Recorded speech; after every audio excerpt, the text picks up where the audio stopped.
Mistake power, एक कदम सत्य की ओर। ग्रहों की स्थिति सदा बदलती रहती है, इसलिए इंसान का जीवन भी एक समान नहीं होता।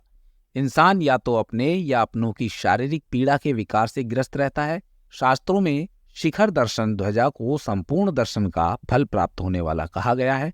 संपूर्ण ऊर्जा का केंद्र जिस प्रकार मनुष्य का सहस्त्रधार चक्र होता है, उसी प्रकार मंदिर का सर्वोच्च भाग ध्वजा भी है। ध्वजा भी आकाशीय ब्रह्मांड ऊर्जा का एक प्रकार का टावर होता है। अपने जन्म नक्षत्र का दिन जो श्रावण में आता है, उस दिन ध्वजा अपने नाम से लगवाकर पूजन में शामिल होना चाहिए। विज्ञान कहता है कि ग्रह भी अलग अलग 5 तत्वों से बने हैं, जिन 5 तत्वों से शरीर बना है। ज्योतिष तो पहले से ही कहता आ रहा है, पर आज विज्ञान भी यह मानता है कि ग्रहों का प्रभाव पंचतत्वीय शरीर पर पड़ता है। ग्रहों की स्थिति सदा बदलती रहती है, इसलिए इंसान का जीवन भी एक समान नहीं होता।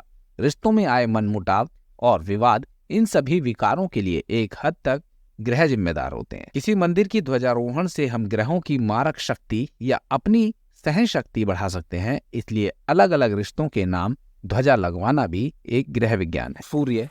सूर्य ग्रह पिता, हड्डियों और हृदय के कारक ग्रह हैं। पिता संबंधी रिश्तों में सुधार।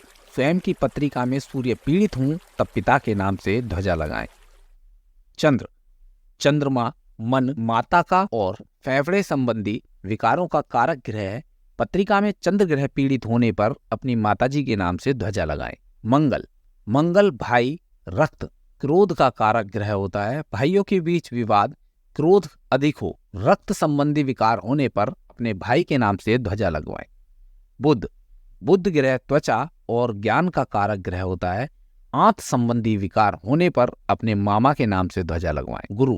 गुरु लीवर, पति पत्नी और बच्चे का कारक ग्रह है। साथ ही आध्यात्मिक गुरु भी इसमें आता है। इन संबंधी या गुरु पीड़ित होने पर अपने पति, बच्चे या आध्यात्मिक गुरु के नाम से ध्वजा लगाएं। शुक्र ग्रह सुख, शांति, सेक्स और ऐशोराम का कारक ग्रह होता है।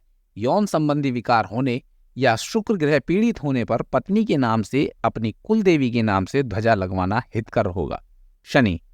शनिदेव अगर पीड़ित हैं या बार बार नौकरी से संबंधित समस्या आ रही है, कार्य में देरी, घुटनों में दर्द, साढ़े सती के वक्त कानूनी परेशानियां आ रही हैं, तो अपने घर के सबसे पुराने नौकर के नाम से या घर के बुजुर्ग के नाम से ध्वजा लगवाने से आराम मिलता है। राहु ग्रह अटैचमेंट का कारक है। इसके अलावा नशा, जुआ, शराब की लत राहुदेव की पीड़ित होने की निशानी है। छुपा हुआ रोग और यह आपके दादाजी, नानाजी का प्रतिनिधित्व करता है। दादाजी के नाम से ध्वजा लगवाएं। केतु ग्रह व्यवसाय, नौकरी में अस्थिरता, क्रोनिक बीमारी और छुपा रोग का कारक है। नानाजी के नाम से ध्वजा लगाएं। मंदिर में आप जाते भी हैं तो मूर्ति के आगे हाथ जोड़ कुछ पल आंखें खोल आंखें बंद कर लेते हैं। आध्यात्मिक ईश्वरीय चेतना को अपने में समाहित करने हेतु आंखें स्वतः बंद हो जाती हैं। अतः किसी मजबूरी में दर्शन न कर पाए तो शिखर ध्वजा दर्शन कर ऊर्जा केंद्र का अनुभव करते हैं। हवा में एक और लहराता ध्वज केतु ग्रह का प्रतिनिधित्व करता है। कोई ग्रह आपके लिए खराब तो बच्चे के लिए अच्छा हो सकता है। किसी ग्रह को दोष ना दें।